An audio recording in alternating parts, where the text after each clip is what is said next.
Plus company दुकान ने अपने 90% स्टाफ को एआई से रिप्लेस कर दिया। और ऐसा सिर्फ इंडिया में नहीं हो रहा बल्कि पूरी दुनिया में हो रहा है। ज्यादातर कंपनियां एक्सपेंसेस को कम करने के लिए मास लेवल पर ले ऑफ कर रही हैं और इन पोस्ट को एआई से रिप्लेस कर रही हैं। इन्वेस्टमेंट बैंक गोल्डमैन की एक रिपोर्ट के मुताबिक आने वाले कुछ ही सालों में एआई 300 मिलियन से ज्यादा फुल टाइम जॉब्स को रिप्लेस करने वाला है, जिसकी वजह से अब मार्केट में थ्रेट भी पैदा हो गया है। स्पेशली चैट जीपीटी जैसे एआई टूल्स के आने के बाद, जो कि मल्टीटास्कर है। ईमेल लिखना हो, आर्टिकल राइटिंग हो, ट्रांसलेशन हो, data analyst, research, video creation, audio editing या फिर 3D प्रिंटिंग ही क्यों ना हो, ऐसा कुछ भी नहीं है जो ये एआई टूल्स नहीं कर सकते हैं। लेकिन अगर मैं आपसे कहूँ कि एआई तो असली थ्रेट है ही नहीं, बल्कि असली थ्रेट तो अब आने वाला है, और वो है एलोन मस्क की न्यूरोलिंक, जो कि ब्रेन चिप्स बना रही है, जिन्हें हमारे माइंड के अंदर फिट किया जाएगा। न्यूरोलिंक को लेकर एलोन मस्क का दावा है कि इस टेक्नोलॉजी से आने वाले टाइम में depression, anxiety, Alzheimer, dementia, even blindness तक को क्योर किया जा सकेगा। Amazing right?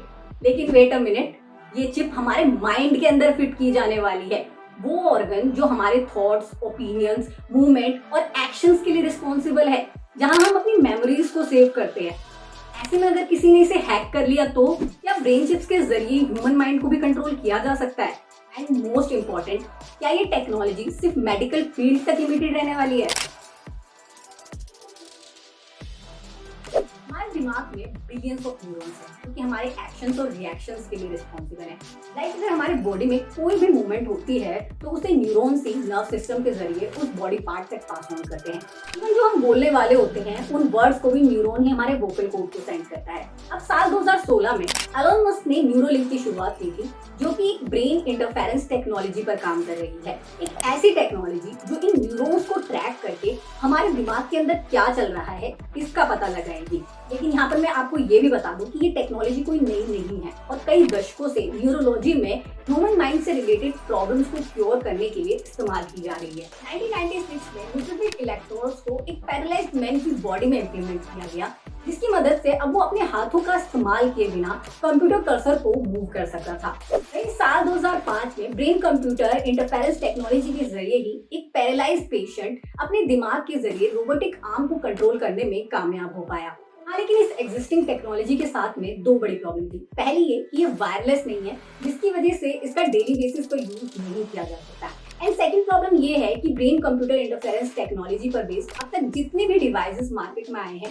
उन सभी को माइंड के बाहर फिट किया जाता है, जिसकी वजह से ये डिवाइसेस 100% एक्यूरेट रिजल्ट नहीं देते हैं, स्पेशली तब जब हमारा दिमाग मल्टीटास्क कर रहा हो। और एलोन मस्क की कंपनी न्यूरोलिंक इस एग्जिस्टिंग टेक्नोलॉजी की इन्हीं प्रॉब्लम्स पर काम करते हुए इस टेक्नोलॉजी का एक upgraded version coin size chip के रूप में मार्केट में लेकर आ रही है।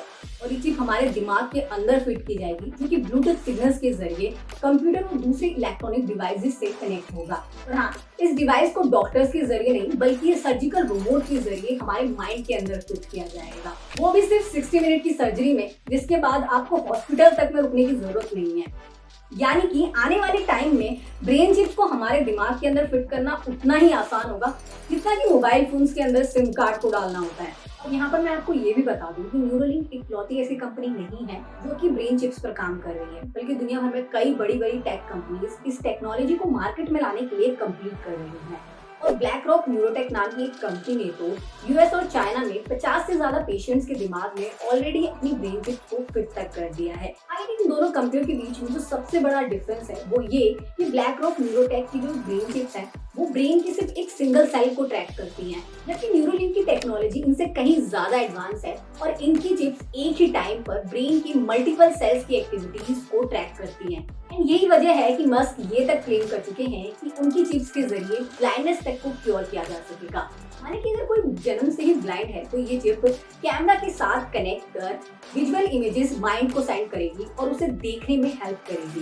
लाइक अगर कोई विजुअली चैलेंज्ड है तो ये चिप कैमरा की मदद से आसपास की चीजों की विजुअल इमेजेस को माइंड को सेंड करेगी और उस पेशेंट को देखने में हेल्प करेगी। और इसीलिए न्यूरोलिंक की इन चिप्स को मेडिकल हिस्ट्री में एक रिवोल्यूशन के तौर पर भी देखा जा रहा है और बहुत सारे लोग इस टेक्नोलॉजी को लेकर काफी ज्यादा एक्साइटेड भी हैं।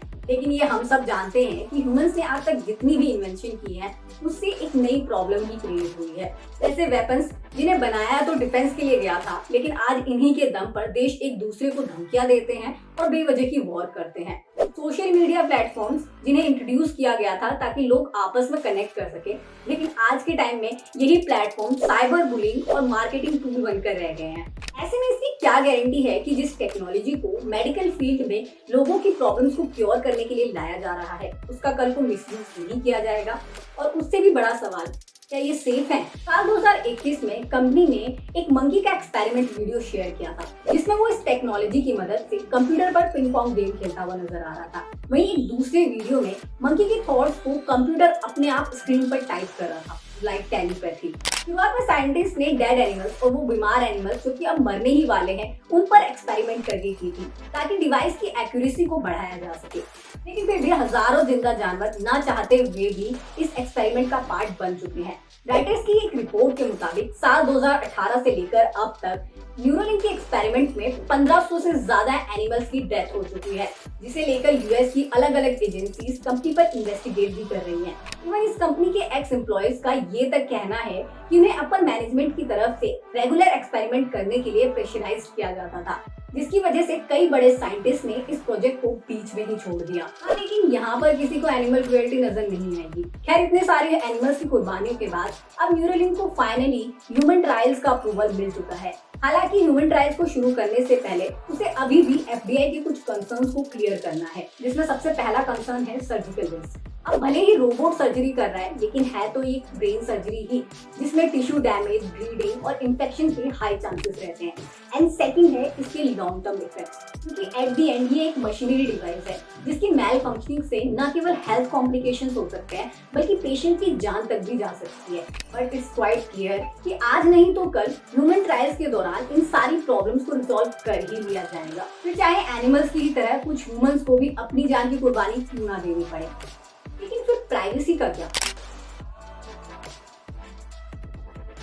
एक चिप जिसे अब तक हम अपने मोबाइल फोन्स और कंप्यूटर्स में यूज किया करते थे, अब वही टेक्नोलॉजी हमारे माइंड के अंदर फिट होने वाली है। इसका मतलब है कि बिना हाथों का इस्तेमाल किए हम अपने माइंड से किसी भी इलेक्ट्रॉनिक डिवाइस को कंट्रोल कर सकते हैं। मोबाइल फोन चला सकते हैं, लैपटॉप पर काम कर सकते हैं, यहाँ तक कि इसके जरिए हम अपनी मेमोरीज, थॉट्स और आइडियाज को स्टोर, इरेज या फिर रीस्टोर तक कर सकते हैं, जो कि न्यूरोलिंक खुद भी क्लेम करता है। हो सकता है जिसके अपग्रेडेड वर्जन में आप मूवीज और टीवी शोज को भी मोबाइल फोन्स और टीवी की बजाय सीधा अपने दिमाग में ही देखो। अगर आप किसी ऐसे इंसान से मिलते हो जो कि हिंदी की बजाय फ्रेंच या जर्मन बोलता है, तो ये चिप आपके लिए उसे सेकंड्स में ट्रांसलेट कर देगी। Sounds cool, right? आपका दिमाग एक कंप्यूटर माइंड बन जाएगा। आपको कुछ पढ़ने या याद करने की जरूरत नहीं है, बस हर चीज को इस चिप के अंदर स्टोर करना है। लेकिन क्योंकि डिवाइसेस की स्टोरेज कैपेसिटी लिमिटेड होती है, तो यही टेक कंपनीज आपसे आपके आइडियाज और मेमोरीज को स्टोर करने के लिए मंथली बेस पर फीस चार्ज करेंगी, या फिर इन चिप्स को एक्सेस करने के लिए आपको इनका प्रीमियम सब्सक्रिप्शन लेना पड़ेगा। ऐसे में सोचिए, अगर किसी दिन आप सब्सक्रिप्शन लेना भूल गए तो अपने ही आइडियाज और मेमोरीज को एक्सेस नहीं कर पाएंगे। और इसका सीधा सीधा मतलब ये भी है कि कोई भी आपके दिमाग के अंदर घुस सकता है। अभी कंपनियां सोशल मीडिया फीड्स के जरिए हमारे माइंड को इन्फ्लुएंस करने की कोशिश करती हैं। वो ऐप कंपनी से हमारा पर्सनल डाटा खरीद कर हमारे इंटरेस्ट के अकॉर्डिंग हमें ऐड शो किए जाते हैं और हमें किसी भी प्रोडक्ट को खरीदने के लिए मैनिपुलेट किया जाता है। लेकिन इस टेक्नोलॉजी के आने के बाद तो उन्हें इतनी मेहनत करने की भी जरूरत नहीं पड़ेगी, क्योंकि वो इसके जरिए सीधा हमारे माइंड के अंदर झांक कर देख सकते हैं कि उन्हें एग्जैक्टली क्या पसंद है और क्या नहीं, और यहाँ तक ऐड चलाकर हमारे माइंड को टाइम टू टाइम सीधा मैनिपुलेट भी कर सकते हैं। इमेजिन कीजिए कि आपको भूख लगी है और आप कुछ बनाने के बारे में सोच रहे हैं, लेकिन इतनी ही देर में एक मैकडोनल्ड का ऐड आपके दिमाग में पॉपअप हो जाता है, या फिर किसी रेस्टोरेंट का ऐड अचानक से आपके माइंड में चलने लगता है। आई नो आप में से कई लोगों को ये अनरियलिस्टिक लग रहा होगा, लेकिन इट्स पॉसिबल। फ्यूचर में टेक्नोलॉजी मेडिकल सेक्टर में डिसेबिलिटीज और दूसरी न्यूरॉन डिसीजेस को क्योर करने से ज्यादा कंपनीज के लिए एक मार्केटिंग टूल बनने वाली है। एक्चुअल में ब्रेन कंप्यूटर इंटरफेस टेक्नोलॉजी को मेडिकल सेक्टर में लाना इनडायरेक्टली प्रोडक्ट मार्केट में एंट्री कराने का ही एक तरीका है। वर्ल्ड वाइड कई आईटी एक्सपर्ट ये इशू रेज कर चुके हैं कि brain chips will become serious threat for society in future. कई एक्सपर्ट्स तो ये तक मानते हैं कि फ्यूचर में हैकर्स के लिए कंप्यूटर्स की ही तरह ब्रेन को भी हैक करना पॉसिबल होगा। एंड ये थ्रेट यहीं एंड नहीं होता, बल्कि असली प्रॉब्लम तो तब स्टार्ट होगी जब एआई और ब्रेन चिप्स मिलकर काम करेंगे। एलोन मस्क ने ही अपने एक इंटरव्यू में कहा था कि इस टेक्नोलॉजी के जरिए ह्यूमंस की मेमोरीज, थॉट्स और आइडियाज को स्टोर कर रोबोट्स में ट्रांसफर किया जा सकता है, जिससे कि ह्यूमनॉइड रोबोट्स बनेंगे। यानी कि ऐसे रोबोट्स जो कि मशीन होते हुए भी इंसानों की तरह ही सोच या फिर फील कर सकते हैं। जिस भी ह्यूमन का डाटा रोबोट में ट्रांसफर किया जाएगा वो उसी की तरह सोचने और फील करने लगेगा। और वैसे भी रोबोटिक टेक्नोलॉजी ऑलरेडी ही ह्यूमंस के लिए एक थ्रेट बन चुकी है।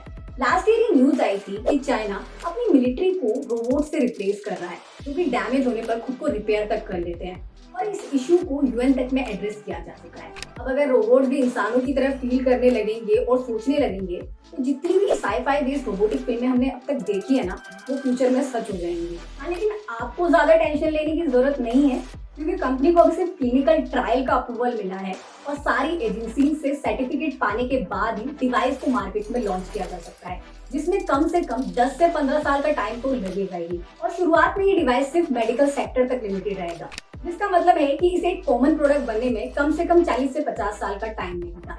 लेकिन फिर भी इस बात को डिनाई नहीं किया जा सकता है कि आज नहीं तो कल ये टेक्नोलॉजी ह्यूमंस के लिए एक थ्रेट बन सकती है। और ऐसे में ये टेक सेक्टर की जिम्मेदारी है कि वो इस टेक्नोलॉजी को मार्केट में लाने के साथ ही इससे होने वाले मिसयूज के लिए एक रोड मैप पहले से ही तैयार रखें। यार, अब आप मुझे कमेंट करके बताइए कि क्या आप भी इस तरह की चिप को अपने दिमाग में इंसर्ट करवाना चाहेंगे, या फिर आपको भी लगता है कि ये टेक्नोलॉजी आगे चलकर सोसाइटी के लिए एक सीरियस थ्रेट साबित हो सकती है। वहीं अगर वीडियो इन्फॉर्मेटिव लगा हो, पसंद आया हो, तो प्लीज इसे लाइक शेयर जरूर कीजिएगा और ऐसे ही अमेजिंग वीडियोस के लिए चैनल को भी सब्सक्राइब जरूर कर लें।